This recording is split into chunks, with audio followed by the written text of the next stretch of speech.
Thank you all very much. You take seats. There's one or two up here towards the front as well. Thank you very much indeed for your attendance. My name is Alex White. I'm Director General here at the Institute.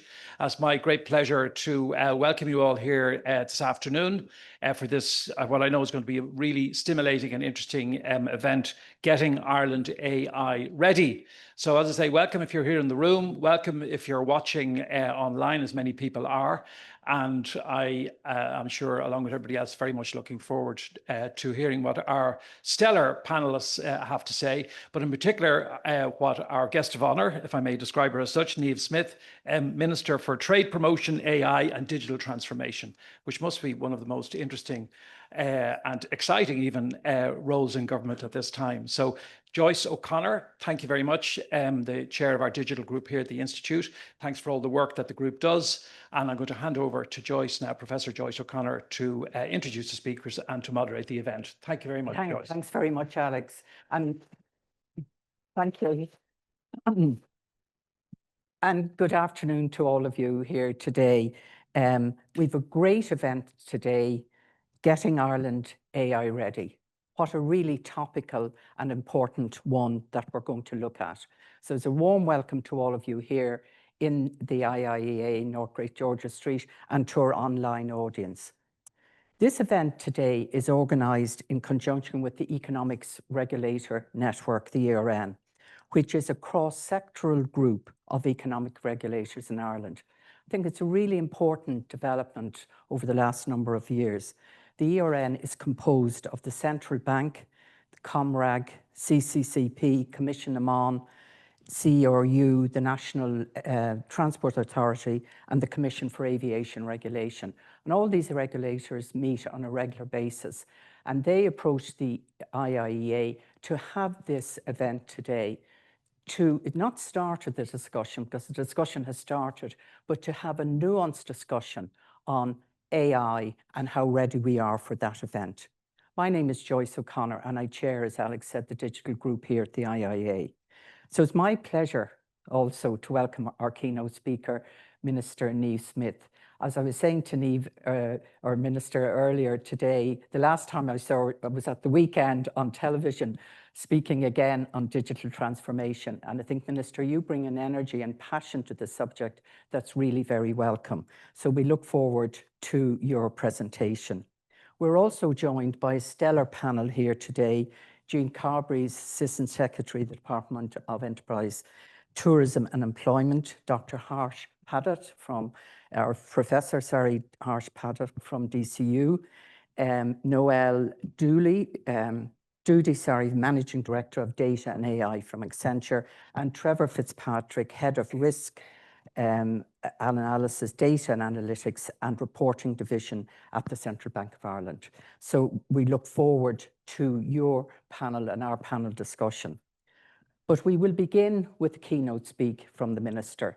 And Minister, we're really looking forward to this presentation, because I think this is such an important subject, such one that it's not just for the nerds, the technologists, it's for all society, for civil society, business, everybody.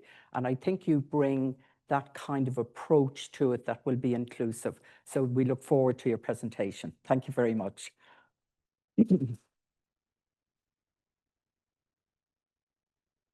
Good afternoon, everyone. I hope you can hear me. Isn't it just wonderful to be in this beautiful building full of character? I've been to so many modern buildings that are beautiful in their own way, but it is these buildings that have stories to tell if the walls could talk. I know there's probably, you know, the age-old problem with energy and plumbing and all those kinds of things, but at the same time, coming into a building like this, it is just gorgeous. And thank you very much to the team for inviting me here today. It is a great pleasure to be with you, and I have to concur with everything Alex said and Joyce in relation to the portfolio that I hold, which is, excuse me, trade promotion, artificial intelligence and digitalisation. When our boss, my boss, Micheál Martin, rang me to ask me would I take this portfolio, I said, yes, Yes, please. That sounds great to me. And from the first day I arrived in the department, I have felt that very same excitement. Of course, we have worries and concerns around AI, but in the area that I work, along with my very salubrious official here, Jean Carberry, for us, it is all about enterprise. That is our area of responsibility, but also mindful of the fact that AI will cross every sector of our public service, within government and within the private sector as well, and it will have its implications. So our role and my role is to ensure that we have, I suppose, the guardrails in place to ensure that while we develop AI, that we do protect our citizens, which I think is critically important. So good morning to you all, or good afternoon as it is now, distinguished guests, fellow policymakers and members of Ireland's regulatory community. I know we have guests joining us online, which is great. COVID taught us one thing of how we can do things in a hybrid fashion and allows people to join in from all over, which is great. Thank you to the IIEA and the Economic Regulators Network for hosting this vital discussion on getting Ireland AI ready. The collaboration between these institutions perfectly embodies the cross-sectoral approach that we need to navigate AI's transformative potential responsibly. As AI reshapes how we work, communicate and provide services to our citizens, the question before us today is not whether Ireland can become AI ready, but how we can leverage our existing strengths to lead into a new era.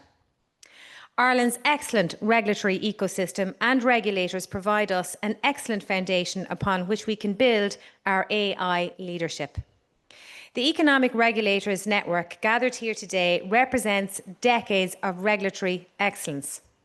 From the Central Bank to ComReg to CCP and to the CRU, our regulators continue to provide excellent stewardship of our financial system, our digital infrastructure, critical utilities and consumer rights.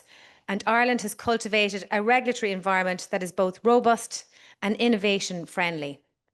This is not accidental. It reflects a deliberate choice to build institutions that are proportionate, effective and responsive to technological change. As we face the AI revolution, these same principles will serve us well.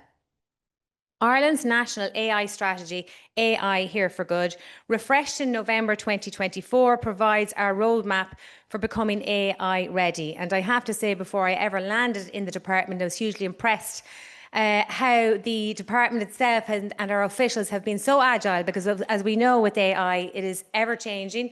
It's ever transformative, and as soon as a document is printed, of course, we know that the technology is changing, and the officials in that department have demonstrated that absolute agility in terms of how they have continued to refresh our policy and our framework around that as the technology develops as well. The strategy rests on three pillars that directly support our regulatory excellence agenda, which is 1, building trust, 2, putting the infrastructure in place, and 3, driving AI adoption and innovation. AI for Good ensures that we embrace AI innovation, and we do so in the public interest. Our regulators play a critical role in ensuring AI applications improve public services, address societal challenges, and promote sustainability while maintaining the highest standards of protections. An AI innovation ecosystem builds bridges between our academic excellence, industrial leadership, and regulatory expertise. Our regulators have a vital role in ensuring AI literacy extends beyond technical communities to include all citizens who interact with AI-enabled services. Building on this foundation, the government has agreed to update our national digital strategy and AI strategy during 2025, signalling Ireland's unwavering ambition to remain a global digital leader. These updated strategies will outline Ireland's ambition to developing our domestic AI capabilities, including accelerating the adoption of AI to drive public service delivery and reform.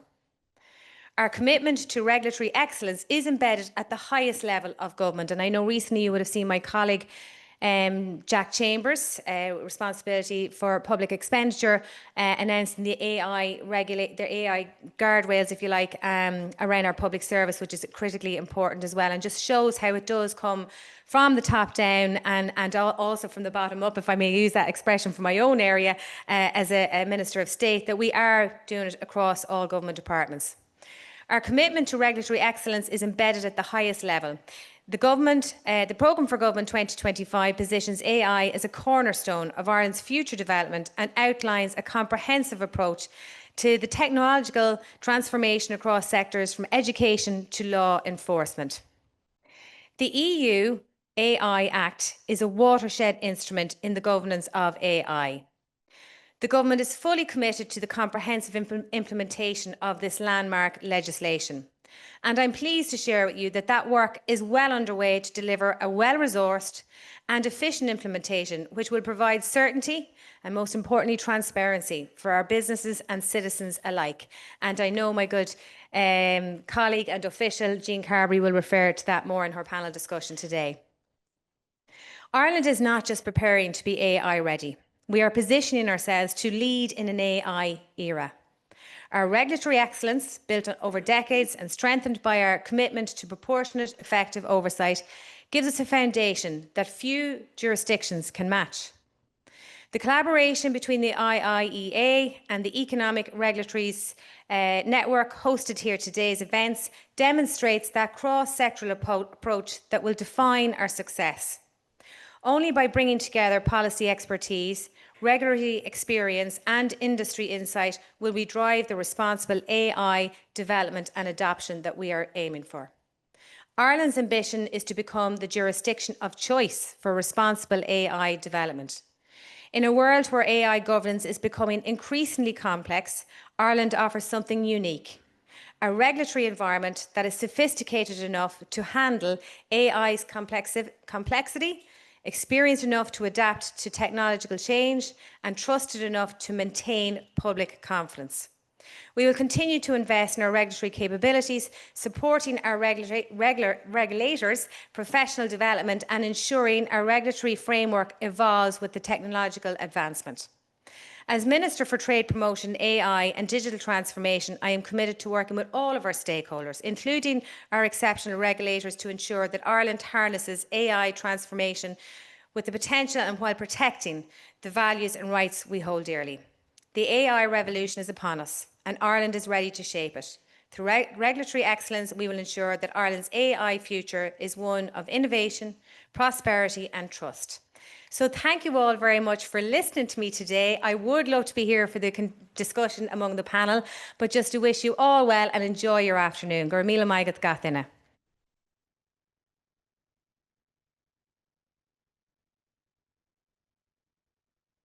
Thank you very much, Minister. I think you've set the tone and the context for the panel discussion.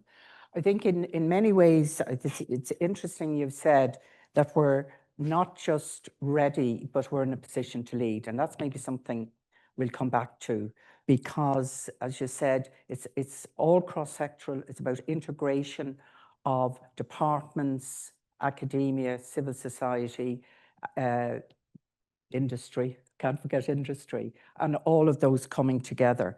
So in many ways, we will follow on that conversation now. Are we ready to shape the future, and how can we go about doing that? So thank you very much for that really important and key presentation, Minister. And we wish you all the best at our question time, leaders' question time today.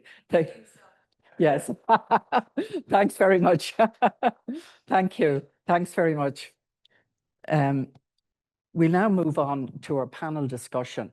And I'm going to invite each panelist to make a presentation for around 10 minutes. And then I'll go to you, our audience here in the IIEA, and to our audience online. For those attending online, you can send in your questions the usual way in the Q&A function at the bottom of your screen. And those of you who are here, if you put up your hand in the usual way to ask questions, we'll come to you then. I'd very much appreciate if you give your name and organisation that you're involved in when you're asking these questions. As usual, the Q&A and all the presentations here are on the record. And if you want to join in the discussion on X, please do so using the handle at IIEA. Now, we're moving on to our panel, and this is an expert panel. I'm really pleased to introduce them because they will explore the opportunities, risks for the people and firms in Ireland. The Minister has given that context very inclusive. We will discuss how AI is harnessed in a safe manner. How can we develop trust? What are the emerging policy issues, including the implementation and supervision of the AI Act? You know, August the 2nd, 2025 is nearly upon us. And we're looking also, and the Minister has referred to this, to the speed of technological change and how we can really ensure that we've trustworthy AI and innovation. So I'm going to ask each of our panel to introduce themselves and their title and the focus of their presentation. This event will finish at 2:30, so we'll have good time for questions from you, the audience, both here and online. So Jean Carberry, I'm going to start with you. Thank you.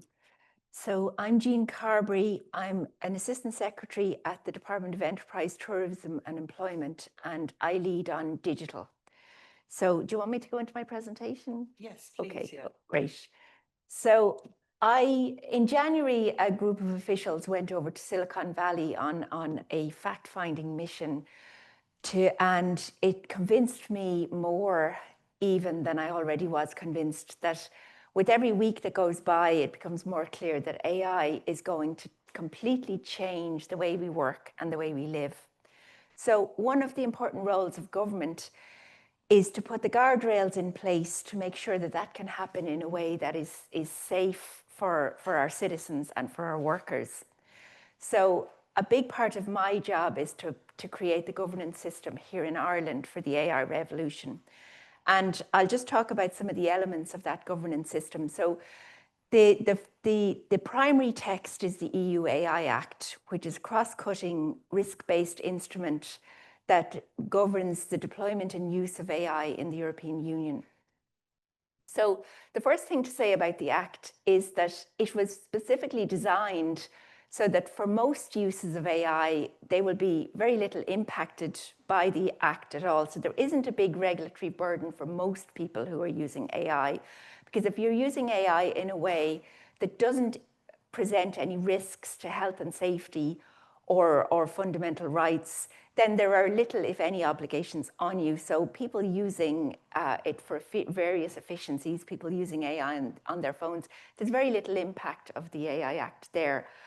Where it does focus in on is high-risk use of AI, and it also specifies 8 prohibited practices, which are things that are under no circumstances allowed to be done using AI.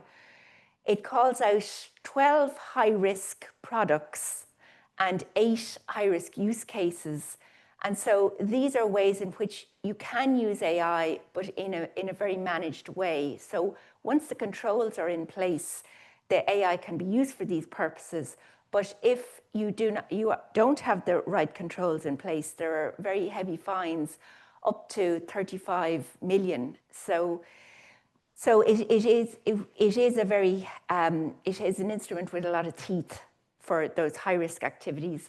And the way the Commission or the way the EU approached developing these high-risk cases is essentially, to put it simply, if something, it protects fundamental rights. So if AI is used in a way that could affect your life, your safety, your health, or your well-being, that it's likely to be in a high-risk basket case. So let me give you a nice example, which is lifts. If AI is used in a lift, in the safety mechanism of a lift, well, clearly if the lift goes wrong, you could plunge thousands of feet and to your death. So that's obviously a high-risk use of AI. So that's going to come under the ambit of high-risk use cases for the Act.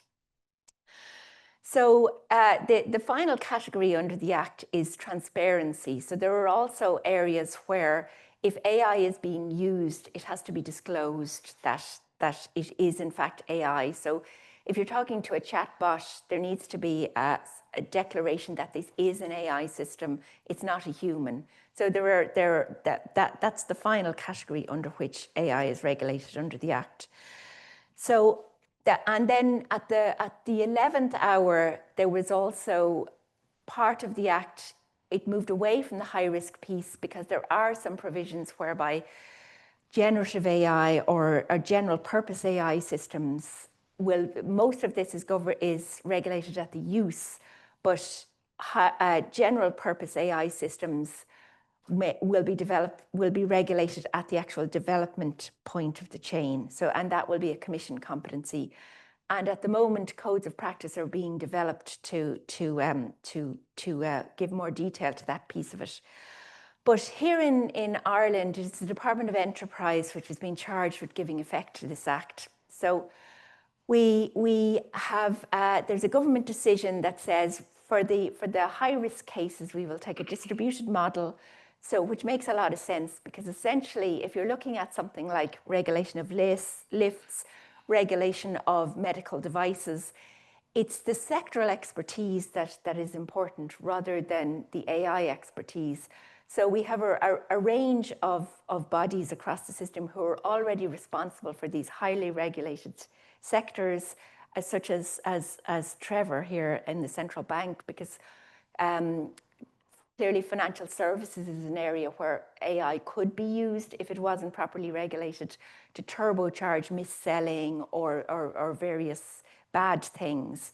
And so if you think to yourself, areas that are already heavily regulated because in some way they represent some danger to the citizen are going to have this added feature where if AI is used, the AI Act will come into place.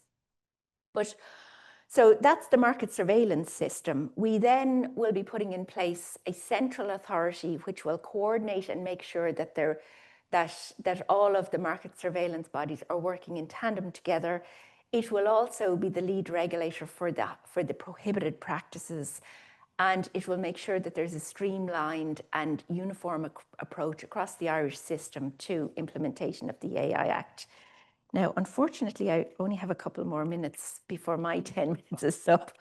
I should mention that when tech companies talk about overregulation, it's often GDPR that they're referring to rather than the AI Act, because as I'm sure I don't have to tell you, data is an essential part of the creation of the AI model. So GDPR is a whole separate piece that we're not going to get into today. But in addition to the AI Act, standards are very important. So another body under the auspices of my department, the NSAI, has been working with the European bodies for standards development for at least the last 3 or 4 years to develop a comprehensive set of standards for AI. And so any AI systems that people put into use will have the same CE mark that we're familiar with.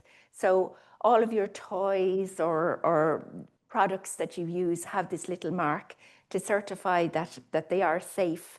And so AI systems will also get this mark. So that will be part of the governance system, that there are standards and the standards are enforced, and then there's market surveillance, and then we will have this central body which will be enforcing the fines and the prohibited practices. So I probably don't have a lot more time, but I'll just very quickly touch on that we do, as the Minister said, have a national AI strategy, AI Here for Good, and trust is at the center of that strategy.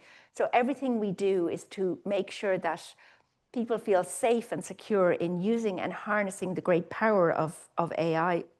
And one of the innovations that we put in place when we launched the strategy was our AI ambassador, Patricia Scanlon, who I'm sure you've all heard speaking. So that was one of the many things we're doing to try to build trust.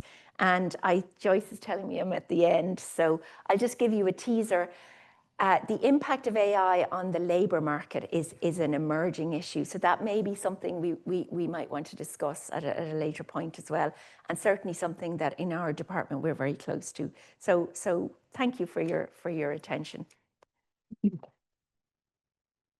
Well done. Thank you very much, Jean, and you're absolutely on time. You're perfect. Thank you very much for looking at that overview of governance and implementation. As you say, there's a number of issues that come out of that, and I'm sure we'll return to them later into the discussion. Our next speaker is Professor Harsh Pandit, and Harsh, over to you now. Thank you. So, as I was introduced, my name is Harsh, and I'm currently an assistant professor in DCU, but next week I'll start as a researcher in the AI Accountability Lab in Trinity. And that sort of gives you a hint of what I'm going to talk about, which is all about AI and accountability.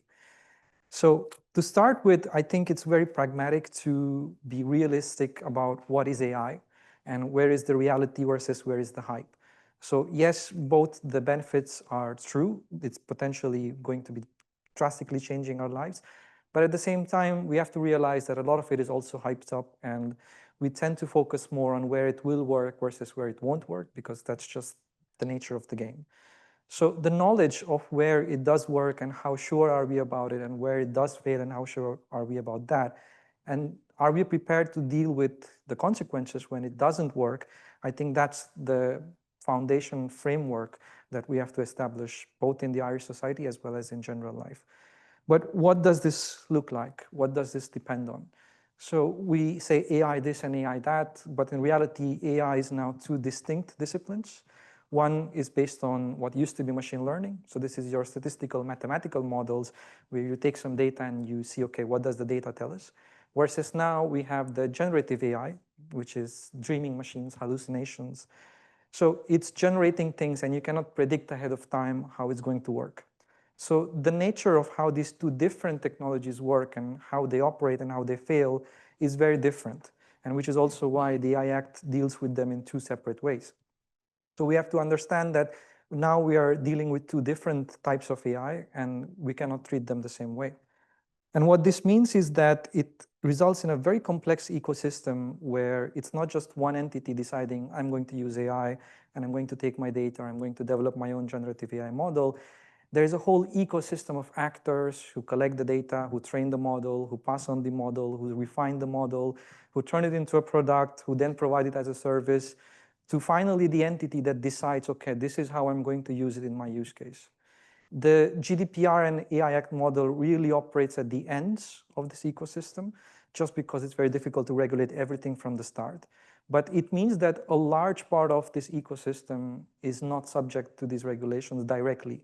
They come into play when something goes wrong or because the end actor is pulled under the GDPR or the AI Act. Whereas when we think about trust, it's a very difficult concept. Trust. Trust in what? Trust about what? And I always like to give this analogy about a car. Like when you get in a car, you don't trust who manufactured the screw. You don't trust who manufactured the brakes. You trust that the car provider has sold you a car and not a lemon. And if something goes wrong, you go to the car provider and say, you were at fault. You sold me something that was faulty. And the car provider says, well, the brakes that sold to me were faulty. So we haven't yet established this type of relationship between all these actors. And unfortunately, the Commission has pulled back or canceled the AI Liability Directive, which we all hoped had this type of a structure to provide clarity and structure to the market to center around. So in the absence of that, I think Ireland should have its own understanding of how liability and accountability is going to work, because without that, we cannot have any enforcement that is meaningful.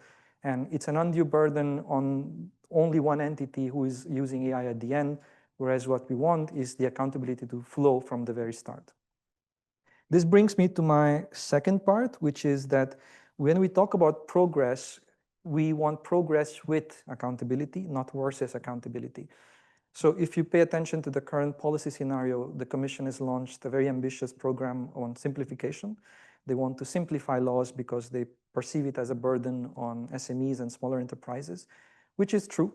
But it doesn't mean that we should get rid of regulation. We want to make it easy for organizations to understand and to do the right thing by default, not that they have to take on more work at the end. But how do we do this without the backing of the government, without the backing of the policy, without the backing of the technical actors? And this is, I think, a unique place where Ireland can be the leader, because Ireland is one of the foundational hubs of technology in Europe. But Ireland is also one of the leaders in how small enterprises and organizations, especially SMEs and startups, just pop up and are incredibly successful in areas that we didn't traditionally associate with the Irish economy. So if we want progress and trust, we have to work from accountability at the start, which means that if you're developing a machine learning model, you have to be able to prove to the next organization that you have done your due diligence, who has to provide that trust to the next organization, and so on and so forth. Without this ecosystem of trust, we cannot trust the actor at the end to give you a safe and secure AI product. And we cannot believe the marketing claims that, yes, it is safe. We need some common understanding, some standards, some certifications, which don't just look at the stuff at the end, but also look at all of the ecosystem for how it was developed. And this is how, through hundreds of years, we have developed our manufacturing industries, we have developed our agricultural industries, and I'm very proud to be in the EU, where both of these are to an incredibly high standard compared to the rest of the world. So rather than rediscovering the wheel, we already have done this twice. So we should try to repeat more of this. AI is not a new thing in this sense. It's another piece of technology, it's another piece of product. And the AI Act does take into account by reusing the mechanisms for product certification and so on. Which brings me to the last part, which is the difficulties in doing this. We all want AI shouldn't harm people, AI shouldn't affect people. But can we avoid it? Can we prevent it? Can we identify whom do we need to warn about this? So in a lot of cases, we can, but it doesn't happen because of many reasons. And this is something where Ireland's political reality also comes into play, where we cannot simply assume certain things will work out in a certain things. We also have to think about our economy, about how we want to facilitate the organizations while also not prohibiting them too much. So how to strike that balance depends on, do you have enough tools at your disposal that you can nudge everybody towards the right direction? And these tools have to be political, have to be organizational, codes of conduct, standards, etc. But they also have to be cultural and societal. Do the people trust AI technologies? Do they know how to identify riskful and harmful technologies or not?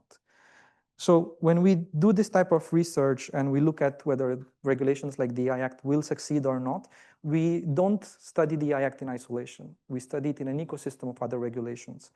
I know you mentioned that we won't be looking too much into the GDPR, but when we went through all the high-risk applications in the AI Act's Annex 3, for example, most of them, if not all, are subject to GDPR.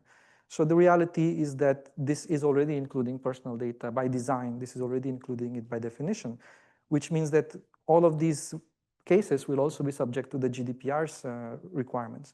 So rather than waiting for the ecosystem to figure this out, I think if we provide clarity and stability and some guideline as Ireland for organizations, we can fulfill both objectives of promoting growth as well as promoting safety and security. The counterpoint to that is that if we don't, we keep reacting to harmful stuff as it happens. And if you let stuff happen in this way, it keeps on increasing. So just a couple of days ago, there was a new security risk in Copilot where all you had to do was send someone an email with invisible instructions. And because Copilot is processing it in the background, it will automatically read those instructions and reply back with sensitive data or whatever other things could be in the email. Now, for most people, this is new and shocking, but for someone like me who has worked in cybersecurity and just computational stuff for a long time, we know this kind of attacks. They happen with the forms that you fill on the websites all the time. So it's not that we have to look at AI as something different. We have to just identify whom to hold accountable, whom to say that you have to figure out how to get your product safe and secure. Because without this, we're going to be repeating the same mistakes and we are going to be repeating the same cases again and again. And that takes time and money, and that's not good. And the final points to make is that harms don't appear in a vacuum. Harms don't suddenly materialize. They propagate. It could be a tiny technical fault, it could be a user fault, but it takes multiple instances of risks and incidents to materialize before someone is actually harmed. So rather than focusing on the harm at the end, we also have to focus on how to prevent everything at each point in the so-called supply chain. Otherwise, what we will get is what I call the ChatGPT equivalent of the cookie pop-ups. Nobody likes them. Nobody wants them, but yet we are stuck with them because that industry is now so pervasive that it's incredibly difficult to get it out, even if we want to. So now we have the chance not to create another monster. We can do something that is beneficial by design, and we can also promote economic growth that is responsible right from the start. So I leave on a positive but pragmatic note to my colleague.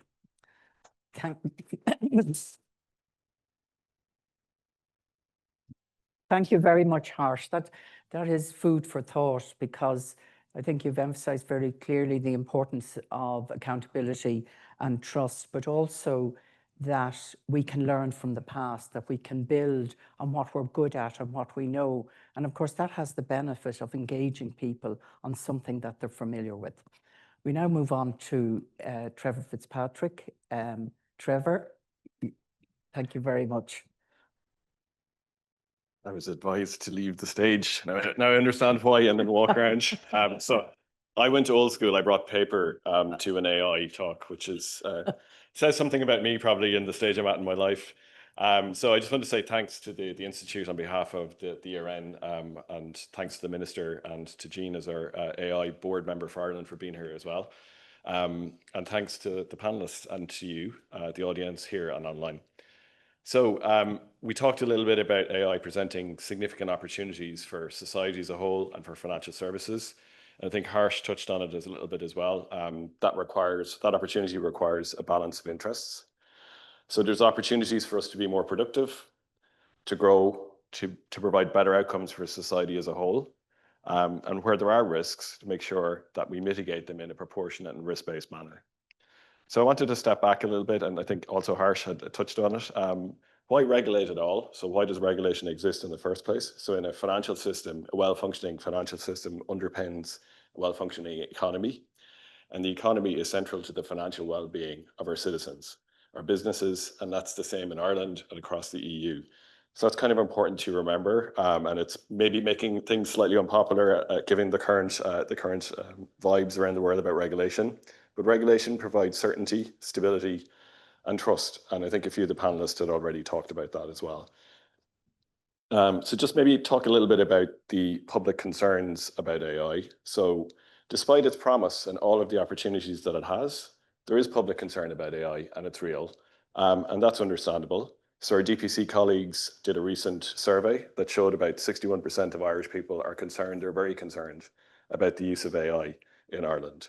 And while we don't have a comparable survey for Ireland, in the UK, about 72% of people in the UK believe that laws and regulation would increase their confidence in the use of AI. 65% want accountability, so they're all things that have been said already. And 61% would like or to demand clear explanations of AI decisions that affect them personally. So the AI Act, as Jean kind of outlined it in a lot of detail, it isn't financial services specific, it's economy-wide, and it's about protecting citizens' fundamental rights. So the government have chosen the hybrid regulatory approach. That decision has been made, and now we're into implementation. And for our regulators, for ourselves in the bank, this is our chance to collaborate nationally and internationally, because this will be an EU piece, to learn from each other, to be humble, to share knowledge, and then also to effectively supervise together when we need to. This means understanding the context, the use of AI, and the risks across the entire system. So not just looking at individual pieces of the puzzle, but looking at the full jigsaw. So what will be regulated and how? So Jean kind of outlined that in a lot of detail. So the EU has essentially answered that what will be regulated. So we have high risk, and in financial services, it will be creditworthiness assessment and life and health insurance. There's a product safety approach, and then there's regulation of general purpose AI at the kind of technology level. So the bank will be responsible for regulating financial services where they're used to provide that service. So the use of AI in financial services. And we'll be working with our colleagues across the system here, with DEET and with the EU AI office, who will be leading on generative AI. And there's a lot of work to do yet. I think we have 13 months and 1 week to the start of supervision. So for us, the AI Act has to exist within the existing body of regulation. It applies to financial services, but it applies to other sectors as well. So it has to sit in on top of the existing regulations, and we're working hard to make sure that there's less overlaps and clarity about how the Act will be applied. But one of the ways we think about AI is it can get quite complex. We think about inputs, we think about the use of algorithms, we think about the decisions, the outputs, and then we think about the things that kind of cut across all of that, like governance and cybersecurity. So we are also then thinking about what's new with that and what's different. And so some of the newer aspects for the bank and maybe for other MSAs would be, there are going to be some algorithmic specific risks, so multiplicity or poor explanations without recourse for people. And this also includes evaluating generative AI, because the way that you evaluate that and its safety is very different, as Harsh had mentioned, to machine learning, which when I started looking at this is what AI was. It was machine learning, but that's about 15 years ago. So it's been a while. So because this is a big tent event, and because we want this to be a conversation starter, I wanted to put a couple of questions out there that might help the discussion a little bit later. So first big question was, do you think AI is a platform shift or a paradigm shift for society? So if it's a platform shift, it might be like the transition to cloud, or you see generative AI as being going to change everything. And so I think a lot of that comes down to whether you believe that there's a fundamental breakthrough in reasoning and learning. And the jury is still out for me. So personally, I'm a pragmatic optimist when it comes to AI, but I like to see the evidence. So we've had decades of scoring models in financial services. We've had about 15 years of machine learning at scale in our lives. We've about 3 years of incomplete data for generative AI. So I think the jury's still out a little bit. And then we had some recent research the last couple of weeks. We've had Apple Research produced a paper criticizing the reasoning of generative AI models. Salesforce on a kind of particular type of application of generative AI called agentic evaluation. And we had Anthropic on agentic AI safety. And as Harsh had mentioned, these kind of point out kind of known issues already, plus some new ones, which are a bit strange and interesting. So that's kind of the first big question. I think the second big question is, how do we understand AI's impact at the use case, at enterprise level, and at the economy-wide level? I think right now the impact is, it seems to be productive, but I think in general it's quite poorly understood. In terms of the risk, I think we're pretty good understanding of the risks in machine learning. I think we're at the start of understanding the risks in terms of generative AI. And in terms of productivity, so daily to weekly generative AI adoption sits at about 30 to 40%. So that's kind of like daily or weekly average user for generative AI apps. That means about 60 to 70% of users are not frequent users. So this also varies a lot by age and income. So adoption is about the use, the continued use. It's not just about the availability of the tool. So that's maybe something for us to think about. Where there are productivity gains and there's high quality evidence. So the UK Civil Service did a recent trial of a generative AI tool. The median time saving was about 30 minutes per day for their civil service. So there was, I think, 15,000 civil servants took part in the trial. So it's good quality evidence. That kind of bakes out to about 13 FTE days a year, or about 0.05 FTE, or full-time equivalent. So it's not spectacular, but over the whole civil service, it might be.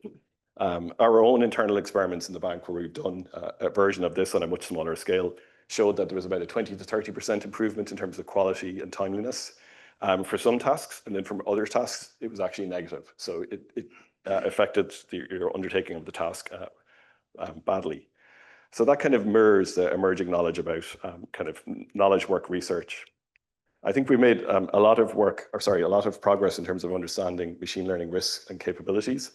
I think generative AI is one of the new ones. And the reason why that's difficult is because it's a model's capability that's a large language model. It depends on the context for its use.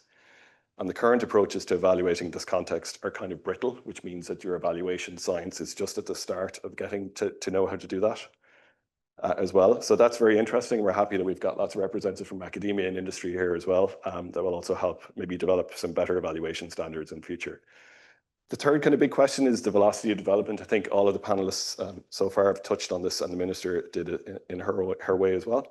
I saw my first draft of the AI Act in 2021. By 2022, it was out of date. They had to do a rewrite because of generative AI. So that illustrates our challenge. Let's design a regulatory system that enables innovation and keeps pace, like Jean was saying. That means also establishing credible guardrails and making sure that the system as a whole can supervise the next thing and the next thing after that. And I think that's kind of one of our guiding lights in the bank. I think there's a couple of practical challenges too. I'll kind of stop with two of them. So one is, what is AI is still up for discussion under the AI Act, which is interesting given that we are 13 months out from supervision. So I think we're working with the AI office, and the AI office themselves, I think, will want to clarify that. The standards and guidance, which I think some of the folks touched on as well, and I know we have some people in the room who also work on that. Those developments must pace with the implementation timeline. It's really important to have a workable glide path rather than a series of emergency landings where standards just appear the week before something has to come into force. That doesn't really help policymakers, it doesn't help firms, and it doesn't help regulators effectively implement this. So let's see how that goes. And then there's a longer term, more interesting topic to do with EU case law and non-discrimination standards. So I think we touched a little bit about GDPR, Harsh had in his remarks. So in GDPR, the balance is on people vindicating their rights after the fact, after something has happened. The AI Act is interesting because it's trying to impose some sort of standard for prospective fairness or bias at a data or a modeling stage, compared to the retrospective application of individual fairness in EU non-discrimination law. Now, I'm not a lawyer, I'm not an expert on this, and I know some people in the room are. How this all will work out, including the role of the courts in settling this, in interpreting the AI Act, remains to be seen. And I think it is something that we'll be coming back to. So to conclude, we stand at an important juncture. AI offers a lot of genuine opportunities. Realizing them requires effective policy implementation. And our national implementation, we hope, will be clear, proportionate, effective, and adaptive. And that framework is now emerging, but we need to work on it further for the next 13 months. Thank you.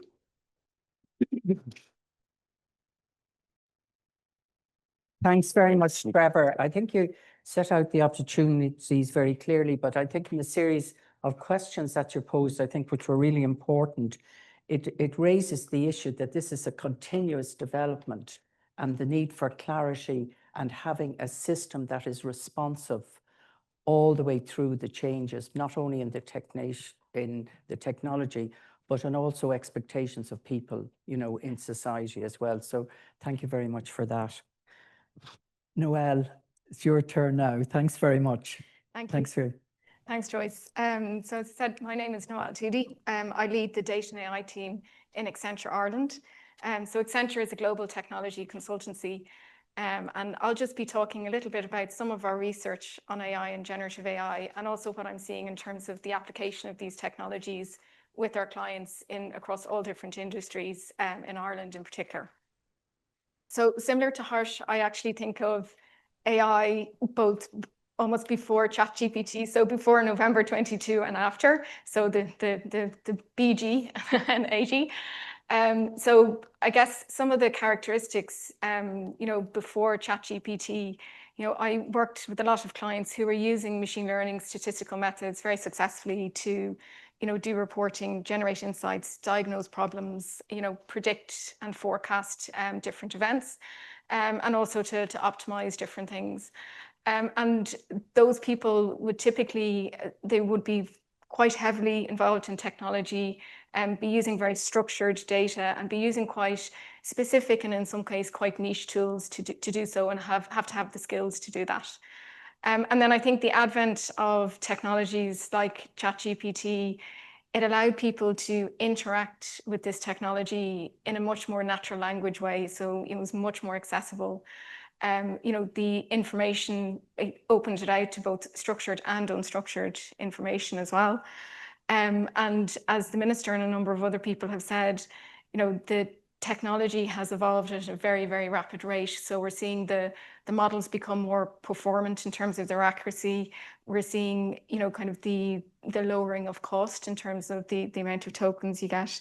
And again, we're just seeing increased access. So, I've lost count of the number of apps that I open now on my phone, and you can automatically, see embedded AI, and you're interacting with it, almost every day. So what that has meant for us in Accenture is that, it's not just the technologists that are coming to us now to talk about AI. The questions on AI could come from almost any part of the organization. And we've seen a huge upsurge in people looking to come to do AI and generative AI sessions in our Gen AI studio. As Trevor said, we do see a huge opportunity in terms of productivity. So our research is telling us that up to 70% of people could have up to a third of their working hours, changed in some way due to this technology, whether it's through assistance or augmentation or automation. And we're also seeing, the potential to automate or to certainly augment a lot of very routine tasks. So again, our research is saying that the average Irish worker could have up to 17% of their routine tasks and time freed up with this technology. And I think we see that there's a big opportunity to release capacity with that. So again, our research showed that nearly a third of people told us in our recent survey just before Christmas in Ireland, a third of respondents said that they didn't feel that their creativity was being used to its full effect in their current role. So we see a big opportunity for this technology to potentially help release that creativity for people. From a market perspective, we are seeing a lot of enthusiasm. So again, our research and our respondents in terms of the executives, 85% of the respondents were saying that they were experimenting with this technology in their organizations in some way. There are challenges in terms of scaling that, and I'll come on to that in a minute, because less than 10% of the respondents said that they had scaled it in a meaningful way. But we're also seeing as well, there's a lot of individual enthusiasm. So again, nearly half of the respondents were saying that where they didn't have access to some of these AI assistant tools in their organizations, they were trying to actually actively go out and get access to them through their organization. And we also saw very positive messages, probably actually coming from some of the more power users, as you were saying, like the more frequent users, as you were saying, Trevor. So people who were quite frequent users had positive experience and could identify opportunities for this technology to, say, for example, improve their, some of the responses were improve their fulfillment at work, probably because they were removing some of the more mundane tasks potentially. And in our survey, more people felt that AI, and particularly generative AI, had the potential to accelerate rather than decelerate their career, which I thought was interesting, because I know that there have been some concerns more broadly. And in terms of just an anecdote from the market, one client I work with, they were doing a pilot on the access to generative AI tools. And I know there are some challenges in terms of really accurately measuring some of the benefits. But one of the questions that this particular client asked their participants was, would you object if I took the tools away? And the overwhelming answer was, yes, I would object, which I thought was interesting. And then I guess just some of the challenges. So I mentioned, there is a challenge to get to scale. I think some of that has to do with, I guess, some of the data and digital foundations. So again, in our survey, it was only about 20% of executives said they felt they had the foundations to scale in the way that they wanted to, that they felt that was already in place. I think there is probably also a skills challenge as well. Again, our research is showing that in order to get the most out of these tools, people need to be reskilled to collaborate effectively with these AI tools. And again, our research is saying that there could be up to 64% of people may need, some form of AI upskilling or reskilling. And there is also, was an interesting point of our research was that people who were in larger corporations or potentially multinational corporations were more likely to have access to the tools as well, which was just an interesting part. And the last point is just around trust. Again, when we ask the question, do you kind of trust that this technology will be implemented in the most beneficial way?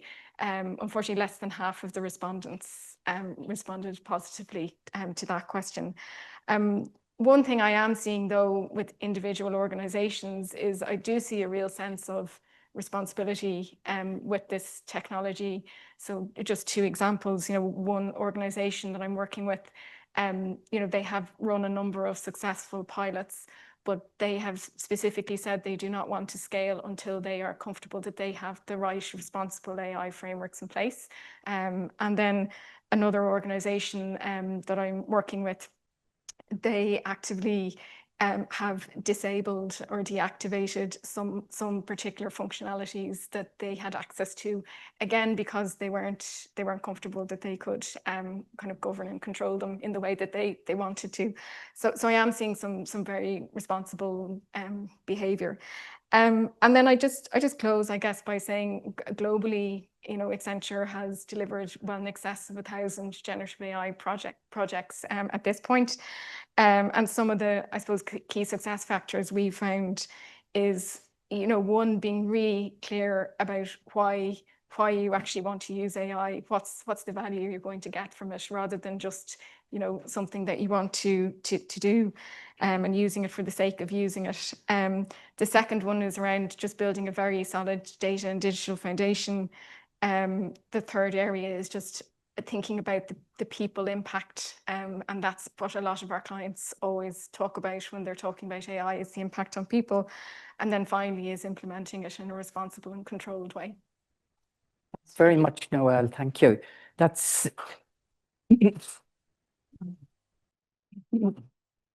it's great to get that practical feedback on the ground, that there is enthusiasm, yet there is a sense of the responsibility and the importance of trust. And I suppose that's been a theme right the way through all the presentations. I think we've covered a lot of areas here, and I'm looking forward to lots of questions from our audience here and for those online. Who would like to be the first to ask a question? This gentleman over here. Can you give your name and organization, please? Thanks a million. Thank you very much, Professor O'Connor. Tom Ferris, life member of the IIEA. A very specific question. Should we be concerned about rogue AI? Okay. Jean, I see you pondering on that question.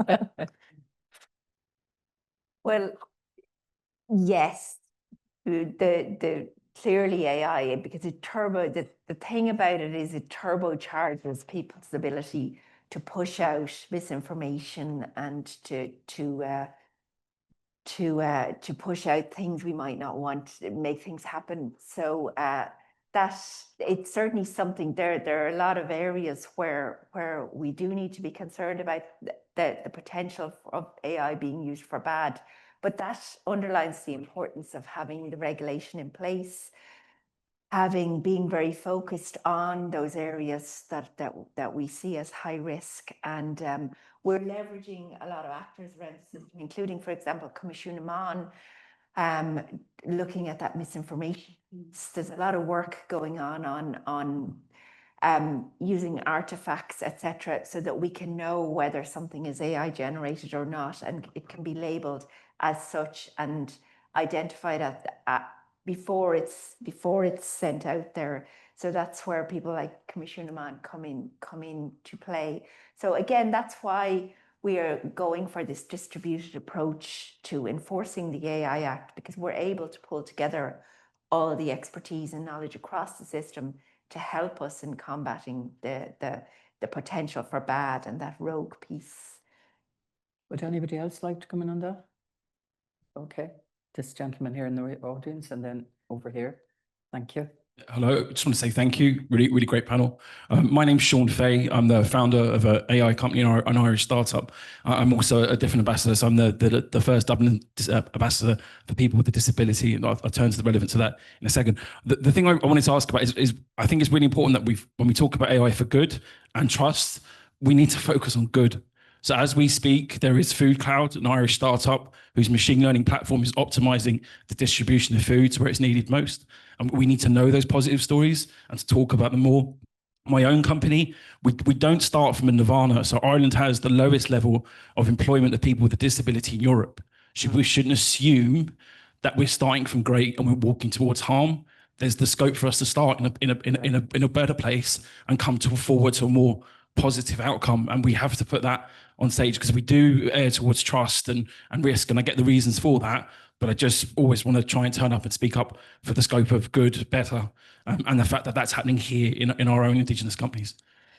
Thanks, Sean. That's interesting. Yes. Well, I'm really glad that you raised that, because it's really close to my own heart. And certainly For example, in education, there's huge potential to use AI to give tailored learning to kids with disabilities. And one of my sons has dyslexia, dyspraxia, and his phone now really helps him because he can talk to it. He doesn't have to read anymore. So we're working very closely with our colleagues in the Department of Education to make sure that we're able to roll out these kind of tools. We'd love to highlight any examples that you have. Storytelling is really important. It's an important part of how we teach other people how they can innovate in AI. So I'm sure you're linked in through somebody like Enterprise Ireland or the LEOs, but you can send me in anything you want us to highlight. We have a digital portal where we have case studies. And indeed, the minister is very happy to go out and talk about the good things that we can do with AI and how we can support businesses like your own. Thanks very much. Just over here and then here. Just here? No. Yeah. Yeah. Oh, I thought I saw your hand up. Sorry. Hold on, and apologies, everyone. Look, first of all, thanks to the panel. Excellent discussion. Sorry, I'm Noel O'Connor. I'm the CEO of the Insight Research Ireland Centre for Data Analytics, which is an AI research centre in part. And I suppose I was very taken by Trevor's comment about, yes, but what is AI, right? And I think that's a real challenge, and I'd be interested on the panel's perspective in that from a regulation perspective. I think we've done very well nationally in raising a national dialogue around AI without ever having to actually define what AI is. Yeah. But when you get to the sharp end of regulation, I suppose it's really, really important to draw those distinctions. So I'd just be interested in the panel's thoughts on that aspect. Yeah, Trevor, Drew? I'm happy to start and yeah, maybe else can chip in. Yep. So there's the European drawing on the OECD definition of it. All right. So you have to make some kind of criteria to define the scope of the thing that you're talking about. And I think it's a pretty good definition. I think the challenge is, the technology is moving quite quickly, and then it also may catch things inadvertently. Now, the AI Act, as Jean kind of in her intervention kind of said, it is based on fundamental rights. So it's kind of like the harms to people, right? So there's this particular lens that the Act is framed in. So there's lots of definitions of AI that you could apply, but the one that's chosen in Europe is this one. I think the challenges on it are that it doesn't inadvertently catch things that essentially are not AI. So I kind of my personal view about that it is my personal view. Like regression in Excel, I don't think is AI. The trick with the Act is that if it's making decisions, if it's being used to make decisions about people, and that affects somebody's access maybe to social welfare benefits or housing or something else, so those kind of essential services or any of the other high-risk use cases, then it's right that we have a discussion about, well, is that AI or not AI? Is it a rules-based system? How did you come up with those rules, right? So, and that's kind of, I think, where the discussion is happening now with the AI office. It's incredibly difficult for them. So for financial services, it's probably a lot easier, but it's incredibly difficult for them to apply a uniform definition across this. And I think that's why it's so tricky. So I think they're kind of like, my personal view is I think this system definition is pretty good. I think there's a couple of tweaks to it. And I think if you would do that, we're fairly clear. I would say, given the pace of what's happening and the noise outside, I think the pace of what's happening, like the fact that the Act had to get rewritten after the first draft, I think we will be going back to maybe adding in other types of things that are high-risk uses of AI, however that's defined. And I think that regulating once you have the definition, going at the application is actually the way to go at this, not to some very specific definition, because that definition will be out of date in a few months or a year or two. And I think that broadly speaking, like how they've done that in the Act is actually a good thing. And I think the Act is a good thing in general for Europe and for Irish society as well. It's just that implementation bit, of like, if I'm a firm, like what are my obligations? Is this AI or not? And if I'm a consumer, it's like, is this covered or not? And if you're a regulator, like what is the scope of our tasks? So that's kind of like that discussion. I hope that we will have a kind of fairly useful discussion over the summer and that we get to a decision on it. But I would expect like over time, that we will be adding more high-risk applications into the Act, and maybe take some out. I'm not 100% sure. That's up to the Commission and the AI office. But just because of how AI will be used in society. Yeah. Thanks, Trevor. Yeah, Jean. Just a quick thought. Some of the problem is that AI is a sci-fi concept that got landed onto a technology. So in many ways, AI is whatever people think it is. Yeah. And then you're trying to regulate that. So that's why it's difficult. If it was called something like advanced computing, it might be easier. People wouldn't own it in the same Yeah, way. That's yeah. very true. Would you like to come? Yes, Harsh? Yeah. so I agree that, you know, whatever definition we agree with is going to get outdated pretty quick. But my point is that does it matter what the definition is? If you're marketing it as AI, you have to take the responsibility of it being AI. Oh, but it does matter because... Yeah, so I understand that legally we have to be very clear. Yeah. But then when you look at why are we regulating AI, we want to regulate it because of the harms that arrive.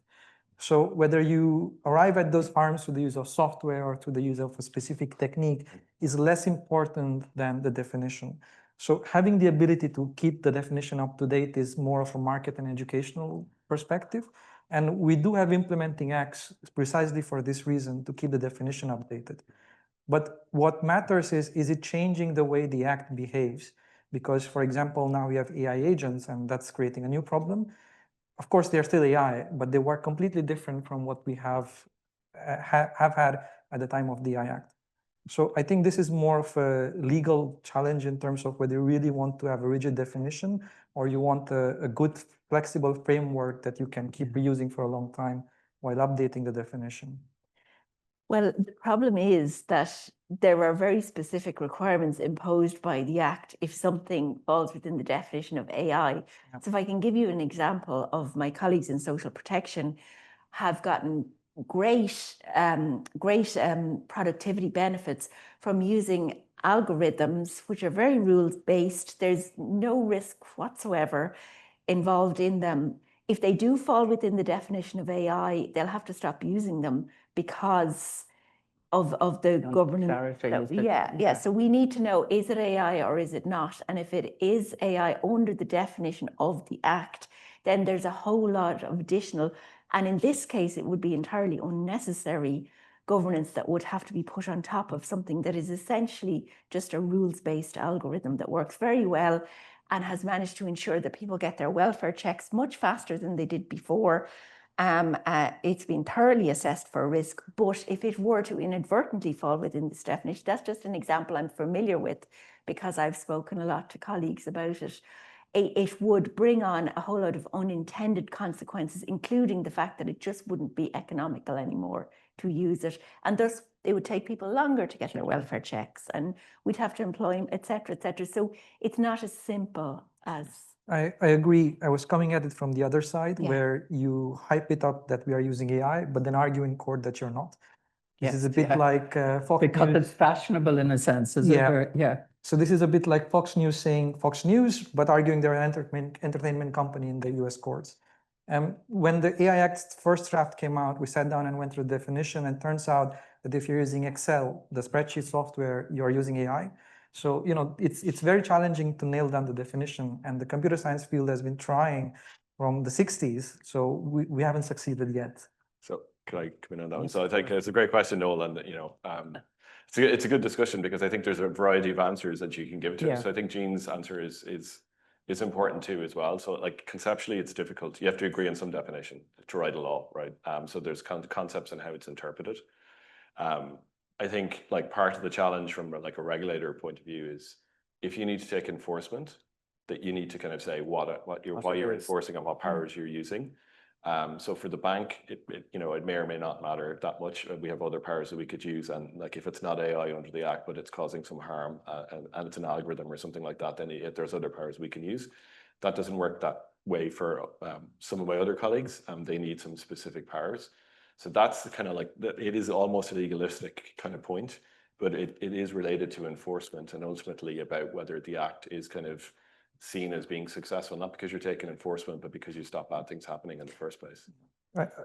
Sorry, I have to put the last point in that the Act is not about what is AI, it's about making sure it's not harming. So let's say that it's not AI, but you are pretty much in a high-risk situation. I think it's still sensible to have due diligence and making sure you're not being harmful. Whether you do it through the AI Act or you do it through another mechanism, I think the end result is the same. So we don't have to miss the forest for the trees. So it's a question of what is the legal definition, and it gets clarified, through time. This is a natural consequence of law. But again, the point is accountability and harms avoidance. This is a good opportunity to actually embrace those principles. If I'm hoping that they already have. I'm going to move on now to a question online. I have 3 questions here. Seamus Allen, Dan O'Brien, that lady in the front there have 3. So I'm not ignoring you, but I just want to go to a question online. And it comes back to your question, Sean, in a way about AI for good. How far away are we from the use of AI robotics in, say, elder care? From Clodagh MacDonald from the Department of Rural Community Development in the Gaeltacht. Who'd like to take that question? It's a quite vague question in terms of how far are we. I know because we do this research in the ADAPT Center, which I'm a part of, that this is quite actively being researched, both in terms of robotics as well as support systems, especially for elderly patients and patient care. But the AI Act has, again, the definition and the obligations have introduced complexity. But I think at the same time, this is an area where there's existing regulation on healthcare, on medical devices and other things. So most of the obligations actually come from there. And what remains to be seen is who is doing what and how do you make sure that you're also complying with the AI Act. And this is more of a sectorial thing. So if this is simply doing what we always used to do, but now with AI, that's quite a different scenario than, okay, we are doing something completely new because now it's possible because of AI. For example, we could always remind the elderly that they have forgotten to take their medicines or to help them eat or move around better. But now suddenly they have a lot of possibilities which were simply not possible before. And that also introduces new risks and harms. So I think the focus between both the research as well as product development is to have a better understanding of these new developments. So we are quite far away from completely being safe on that front. But is it that we don't know what the needs are? Are we focusing more on what the technology can do? But can we look at it another way and what are the needs of, for elder care? Could we look at it that way and see, oh gosh, this would make enormous difference to somebody's life? Again, people have been doing this as part of healthcare research. How can we better support the healthcare?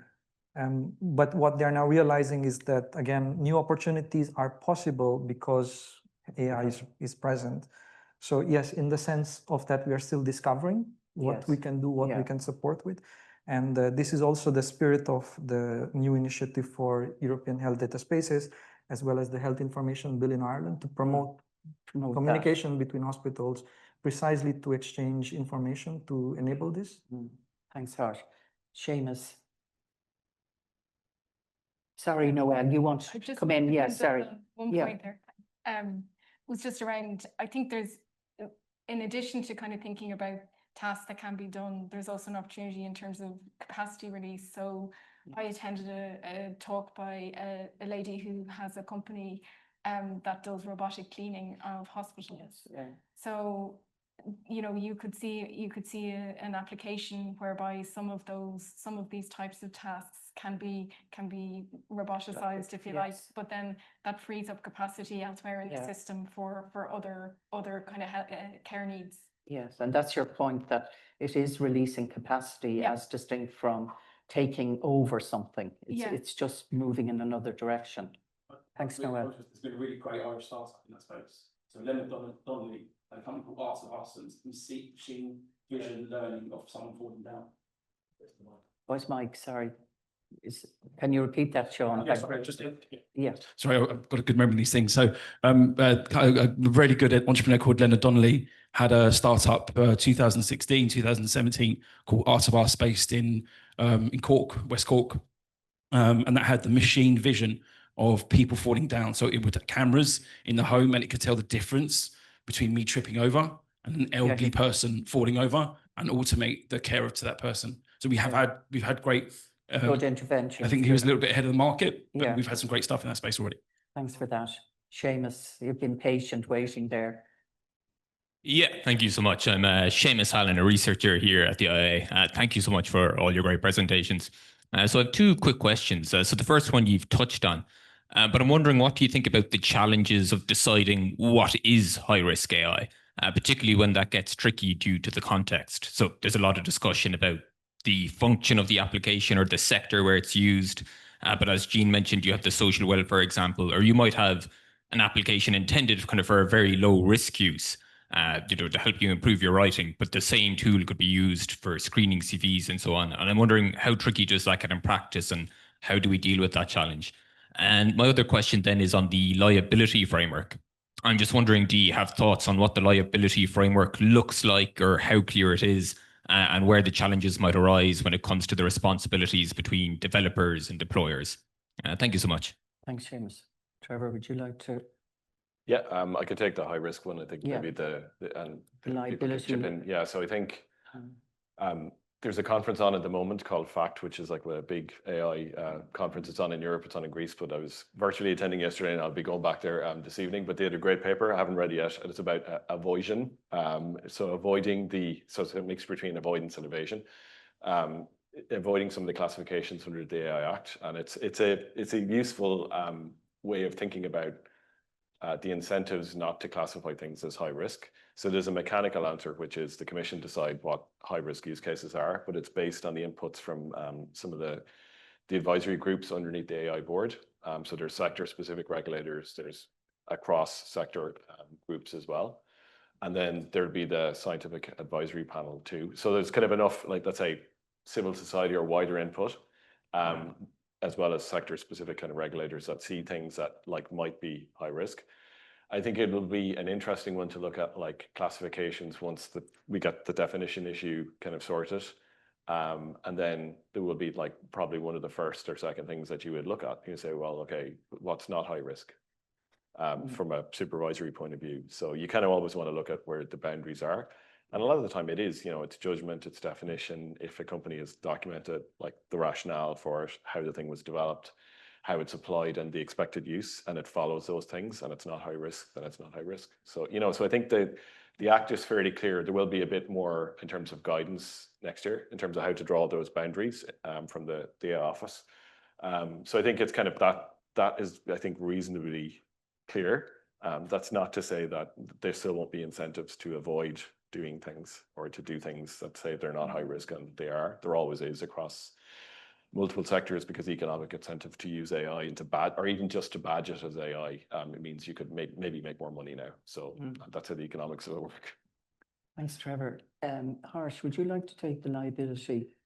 No, I wouldn't want liability, but Or liability. Not you. Yeah, so obligatory, not a lawyer, but my understanding is that liability depends on your responsibilities and obligations under the law. So in this case, it depends on what you are within the AI Act and what you are doing or not doing. And combined with the first question, if you find a way to get out of being high risk as the definition, it depends on what exactly is the mechanism. Because there's two sources. One is the Annex 1, which is sectorial. So the sector-specific authorities, for example, the central bank, will have to clarify what under their regulations is high risk in terms of AI. And then there's Annex 3, which is the Commission's own list of use cases which are high risk. So the sector-specific ones already has sector-specific laws. So they kind of take precedence over the AI Act in this case. For the Annex 3 use cases, the description, if you're not falling under that exact description, you can make a case that I'm not high risk. So in that sense, they are a bit arbitrary, but the AI Act also allows the Commission to add more. I don't think they actually have the ability to take some out, which is quite nice. Of interest here is that even if you're not high risk under the AI Act, chances are you're high risk under the GDPR, because all of those use cases do involve personal data most of the times, and all of these activities require data protection impact assessment. So I don't think you can escape liability in that form. The distinction then becomes, the AI Act also applies when you start to put a product on the market. So if you sell, it's a high risk product and you do have liability. Whereas under the GDPR, it's only when you actually start processing personal data that your liability starts. So simply purchasing a product is not enough. So I think this is something that will have to be figured out in terms of do these definitions work, do these use cases work, or do we need to introduce more clearer forms of them? Thank you very much, Harsh.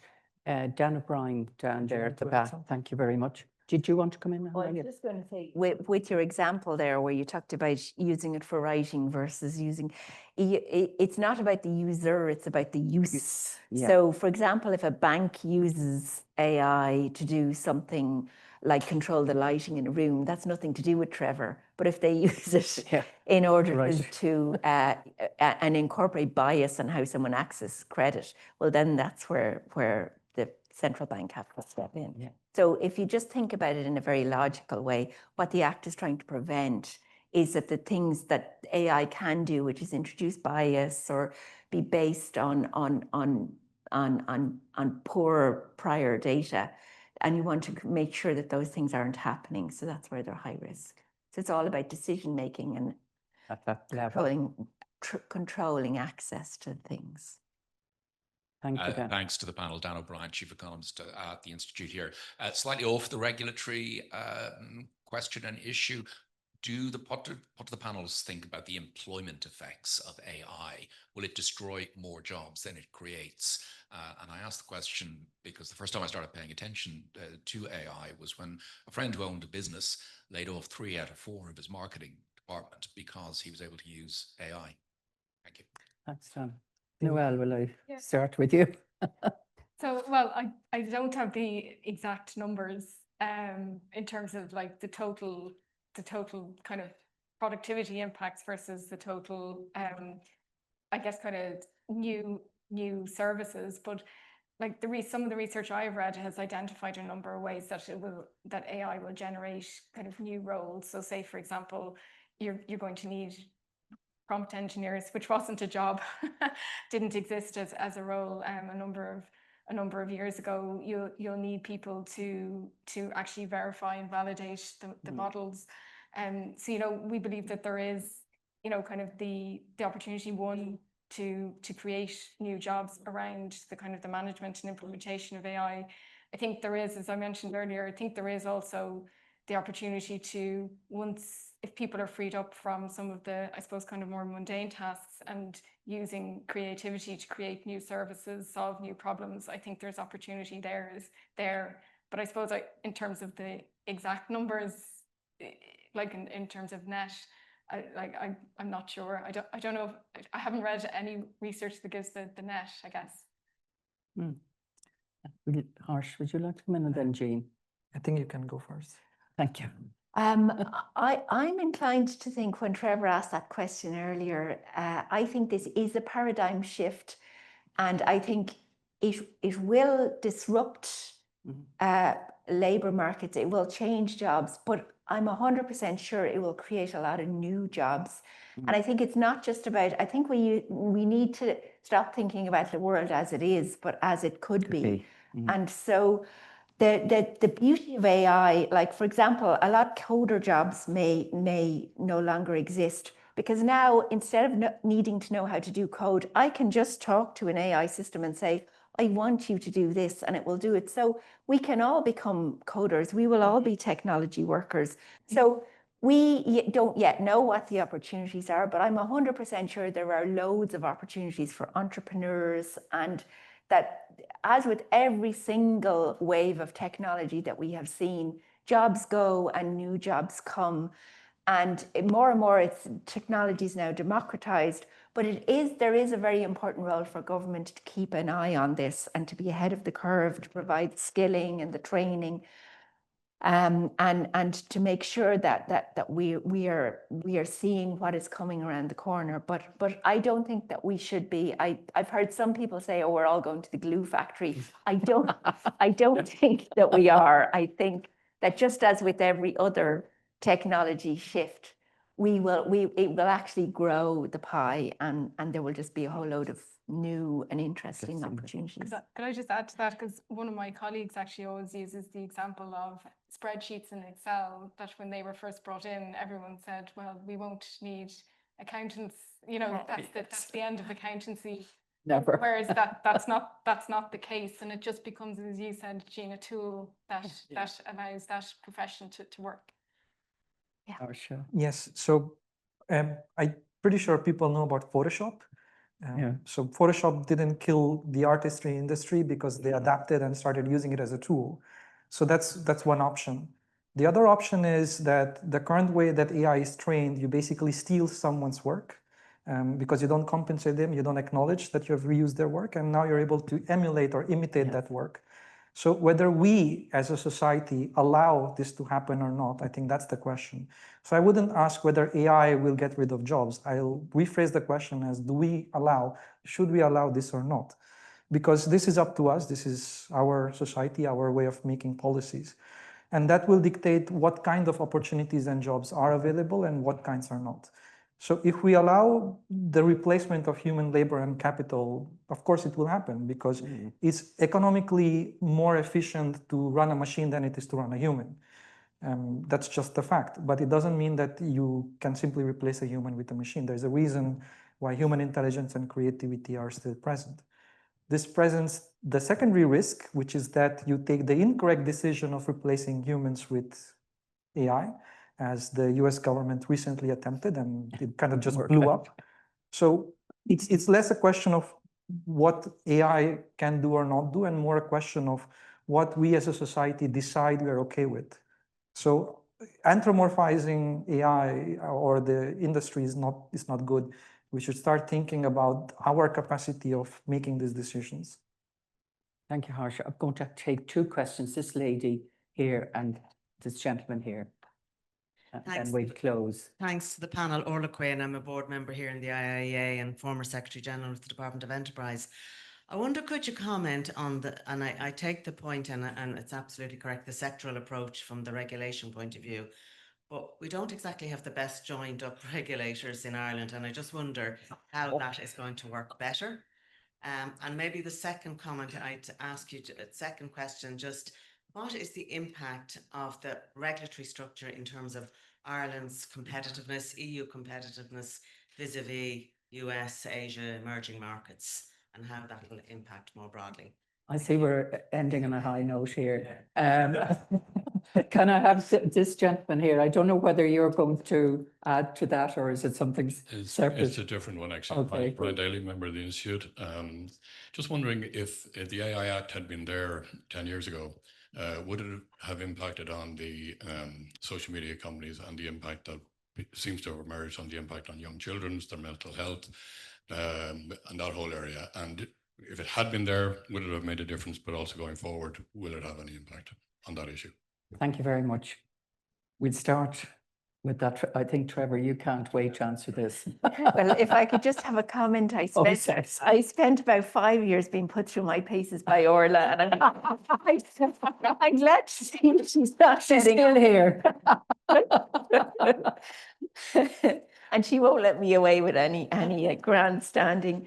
We have made some strides in making the digital regulator system more joined up. We have a digital regulators network that works increasingly better together, but it was the need to make all the different regulators work in harmony that was the tipping point or the motivation to establish a new body that will have fairly draconian powers to ensure that there is cooperation, and will issue a lot of guidance and do hand-holding, etc., because we're acutely aware of the need for the regulated to see this as just one joined up system, and not to have to think of it as a whole load of different bodies who aren't talking to each other and not working with each other. So we have retained one of the professional services firms to work with us to make sure that we have a good web of inter-cooperation agreements between all the regulators. We meet very frequently. We have a committee where we meet and discuss issues. We're having workshops all over the summer just to tease out all these issues. You're right, there's huge jeopardy here, but we're doing everything we can to try to make it work as well as we can. there is no doubt that the tech industry aren't happy with being regulated, but I think that goes very nicely into your question. I think that if we had maybe a 10-year period where there wasn't any digital regulation, and look what happened. Look at social media. Look at all of the things that have been allowed to flourish online. It's not just the AI Act. There's online safety regulation. There's the Digital Services Act. But the AI Act will give us an additional power and the recommender systems and an additional ability to control what's recommended to vulnerable people, particularly minors. So our toolkit, I think I heard one of the regulators say recently, we've moved from self-regulation, which didn't work, into a proper regulatory system. And so I can't agree with the tech companies that we're over-regulated. It's important that we execute it properly, but it is important to have those guardrails. And so everybody knows what the playing field is. We know what the rules of the game are, and now we can play the game. Trevor, did you want to? Yeah, I was just going to back up what you said there. I think like the Act is an opportunity for us to learn a little bit from each other. So I've learned a lot about even what some of the regulators do. I never thought we had that in Ireland. So there's kind of a learning piece. But then there's also like the Act, like, you know, the bank is part of this national system and we're part of an EU system, but we've already done things like this. You know, in 2014, we joined the single supervisory mechanism for banks. We've been part of a big European system. So, you know, we kind of know how that works. I think the challenge here is we're trying to basically do all of that, figure out how everybody's going to work with everybody else, set up a coordinating authority, implement the Act, and then, you know, kind of like essentially feed things into Europe that need to get changed at a European level. So there's a huge amount of work to happen all at the same time. And I think, you know, Jean kind of refers to it as like an impossible task, but there's impossible tasks that we have to do. Like, I think there are going to be things that we have to learn about. So I was kind of saying being humble, and there are some things that like the bank has to learn more about. So like fundamental rights bodies, how does their impact assessment work under the Act? That's something that we have to learn more about. We have consumer protection as part of our mandate. So like back to Harsh's point earlier about the system definition, there's kind of effects-based regulation that's very similar, but they also have a different perspective. And there's lots of like European regulation around like disability or fundamental right aspects or non-discrimination that we'll have to think about. And then how do we work with the DPC and the FSPO? So the DPC will be a market surveillance authority, and the FSPO will be like a fundamental rights body under the Act. We kind of work with both of them already, but this is something new. So I think it's just about learning, and then also kind of understanding that the system as a whole has to work well. So like Jean was saying, like, you know, the companies have to know it should be kind of seamless. If people have a complaint or a risk that they want to bring to somebody's attention, that they know where to go. And I think once you do that, that's a good indicator of the system working well as a whole. Trevor, that's a good summary of what we've been talking here about today. And unfortunately, our time is up. So I'd like to thank on your behalf our excellent panel and the discussion. I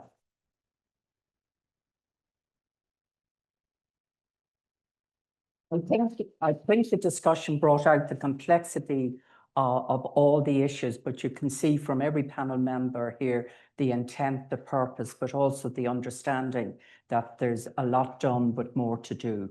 And I thank them for that. And I'd also like to thank the Economic Regulators Network for initiating this joint initiative with the IIEA. It's been really powerful. Trevor, you said at the beginning, not that it was the beginning of the discussion, was extending the discussion. And I think that happened today.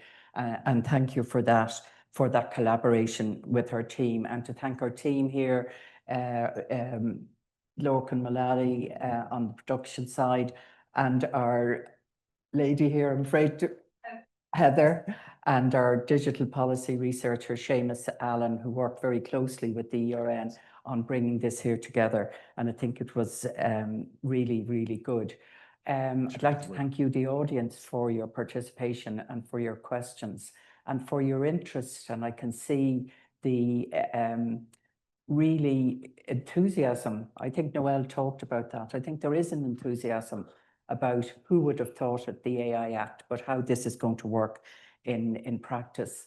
But I'd like just to remind you that next Tuesday, the 1st of July, the digital group are also going to be looking at another technology, which we didn't have time to talk about today, which is looking at the quantum technology agenda.